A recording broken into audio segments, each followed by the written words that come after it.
All the trouble began as Haozhu couldn't explain her hug, so she dated a guy, then impulsively removed her cast to join the pre-exam run. Youth's a drama. As a result, her ankle shattered, and her university dreams went poof, not to mention the next day she confidently handed the project report to the team leader, only to have the team leader scrutinize it like it was trash and demand the original data, saying she would take over the demolition report. It was the end of the world for Weizhi. Then, just as Haozhu was about to rest, Weizhi's call came through, clearly showing she had a few too many drinks, not even able to manage basic balance. Thankfully, she hadn't lost her mind yet, still trying to use her big sister status to clarify what happened that day on the mountain. After all, in her head she definitely climbed it all by herself. There was no way she could like Weizhi. But as fate would have it, Haozhu finally spilled the beans. Turns out even she didn't believe she could reach the summit that day. She thought about quitting countless times, but when she saw all the classmates coming down from the peak, she guessed that Weizhi must have been waiting for her at the top. Even though she didn't believe in herself, Weizhi did, so she was just sitting there, waiting. That smile that popped up at dusk, oh so memorable. Lost in her memories, Haozhu didn't notice Weizhi's gaze growing ever more determined. Subtitles. Suddenly, a somewhat comical declaration of love popped up out of nowhere, leaving Weizhi feeling utterly embarrassed, with only the final impressions lingering in her mind. To make matters worse, she totally forgot the key phrases. Who was that person behind her? Was it the mysterious sister Lu Weili? Was it Lu Weizhi herself? Before she could ponder, a sound came from outside. Luckily, Haozhu walked as slow as a snail. This gave her a moment of peace. You're awake, huh? And that cute little expression. A masterpiece of expression. Weizhi, huh? Well, she should just step outside.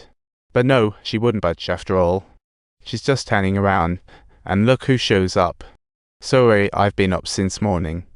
Turns out she has downed all the booze and meds. You're so considerate. Didn't you say you liked her yesterday? Why's that? I was just probing when I asked if I messed up yesterday. And thus began Weizhi's analysis of the confession. Then Haozhu's eyes started dodging like they were playing peekaboo, because last night was a major event. At this moment, Haozhu lost the courage to confess to Weizhi, using work as an excuse to end the awkward chat.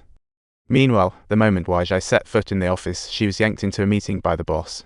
Curious and clueless, yet upon spotting the CEO at the head of the table, even if the team leader took her report, when questioned by the CEO, the leader knew nothing. She had to keep prompting him, and as the reminders piled up, the meeting turned into a pretty harmonious duo performance with this I am the spokesperson for you, Millie. Turning back to see the team lead and manager Choi's faces looked like storm clouds, but the chance of them coming down was slim. Just as Weizhi was overjoyed with her accomplishments, a mysterious card appeared on the table, reading sorry for making you take the fall, followed by some mushy amounts like I miss you, signed with just fun, which instantly reminded Weizhi about the internal report saga. This was the law firm where Haozhu used to work, but upon meeting the on-site guy Lu Weili, the man suddenly flashed a sly grin. After all, the reason why Haozhu resigned was that he used her and Weili's relationship to force Weili to withdraw the whistleblower case. Classic switcheroo. Now, his mind was buzzing with this top-secret project plan for the Ghost Project, and even the owner's prompts were lacking. Man kept stressing that even friends or family couldn't leak any info because if the compensation was increased tenfold, the company still needed that restaurant's property. As luck would have it, today was the day the landlord was being discharged from the hospital, and he casually shoved the plan into a big hole. Later, when he saw Haozhu coming with a classmate, he got jealous and completely forgot about the plan. Next day, feeling completely lost like a headless chicken, he went searching everywhere, while Haozhu was just cleaning the supply room. Accidentally finding an unknown watch under the bed, he immediately called Weizhi, blurting out, I found something. Oh no, it's over. Even if Haozhu doesn't want to know, she has to. According to my legal knowledge, if a top-secret file leaks, minor cases lead to claims, severe ones to jail. Weizhi, unaware of the gravity, hesitated to tell the landlord. She believed that if she was aware of it yet failed to inform the landlord, it would amount to deceiving the landlord.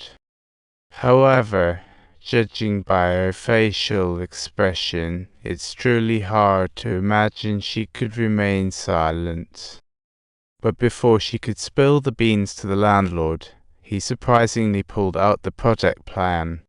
However, what struck Weizhi as odd was how the landlord didn't seem the slightest bit anxious. He recognized the landlord's project plan and asked if a notice for closing on Sundays was prepared, recalling that he had been the one handling those notices. A bold guess suddenly popped into his mind. Perhaps the landlord had trouble reading. Like Haozhu mentioned, he had noticed the landlord might have reading difficulties. Maybe the poetry was penned by someone else. While this revelation led to no immediate consequences, it could very well become a crucial turning point for the two of them. But before that, he was hit with two surprises, one from his sister Weizhi. She had quit her job at the strawberry farm because of some gossip swirling around, and so she bravely resigned. While she was stressing over resolving the project, she got another surprise. A classmate was getting married on Sunday. Although she didn't want to go, upon hearing that Haozhu and her female classmate would also be attending, she mysteriously agreed. However, on the way, she kept boasting about a surprise appearance by a mysterious couple. Sounds very intriguing indeed. The mysterious couple she mentioned was none other than Weizhi and her ex-boyfriend, and it was clear that Weizhi had no idea what was actually going on. If you enjoyed this story, please don't forget to like and subscribe.